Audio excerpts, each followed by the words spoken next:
నారా లోకేష్ గారు నమస్తే సార్. మాది కాకినాడ జిల్లా గండేపల్లి మండలం ఎల్లమెల్లి సార్. నేను కోయిట్కి వచ్చి 7 నెలలు అవుతుంది సార్. నాకు 3 పిల్లలు సార్, 2 ఆడపిల్లలు 1 బాబు. నేను పిల్లల్ని మా అమ్మకి ఇచ్చి కోయిట్కి వచ్చాను సార్. మా అమ్మకు కూడా ఒంట్లో బాగోదు సార్. మా అమ్మకి అప్పచెప్పి పిల్లల్ని చూసుకుంటుందని ఇక్కడికి వచ్చాను. నా భర్త చనిపోయి 6 సంవత్సరాలు అవుతుంది. పిల్లల్ని పెంచుకోవడం కోసం, పోషించుకోవడం కోసం నేను కోయిట్కి వచ్చాను. ఈ ఏజెంట్ని పట్టుకున్న మొత్తం ఏజెంటు మోసం చేశాడు సార్. ఇప్పుడు ఇంట్లో మేడం ప్రతిరోజు కొడుతుంది, అన్నం పెట్టదు, ఏ రోజు కూడా అన్నం తిననివ్వదు. పని ఒక బాబుని చూసుకోవాలి, ఇంకో మనిషి ఉంటుంది పని చేసుకోవడానికి అని చెప్పి నమ్మని తీసుకొచ్చి ఇంట్లో చాలా జనం ఉంటారు, అందరికీ నేనే చెయ్యాలి, పని అంతా నేనే చెయ్యాలి. ఇలా మోసం చేశారని ఏజెంట్ని అడిగితే ఫోన్ బ్లాక్ లిస్ట్లో పెట్టుకుంటున్నాడు.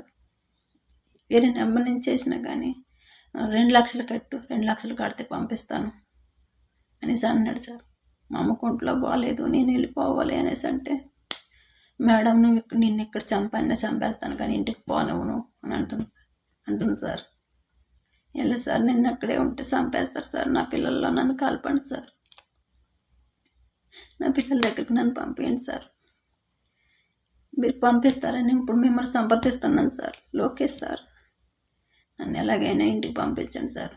నాకు ఏ రోజు అన్నం పెడతలేదు సార్, నన్ను హింసించేస్తుంది సార్, హింస చేసేస్తుంది. 7 నెలల నుంచి కూడా టార్చర్ చేసేస్తున్నారు.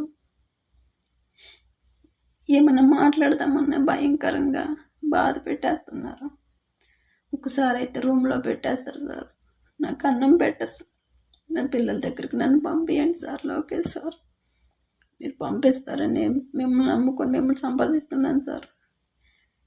ఇలా చేస్తే మీకు అందుతుంది అనేసి చెప్పారు సార్, అందుకని నేను వీడియో చేస్తున్నాను సార్. ఇప్పుడు నేను ఈ వీడియో చేస్తున్నానని తెలిసిన నా ఫోన్ లాగేసుకుంటారు సార్.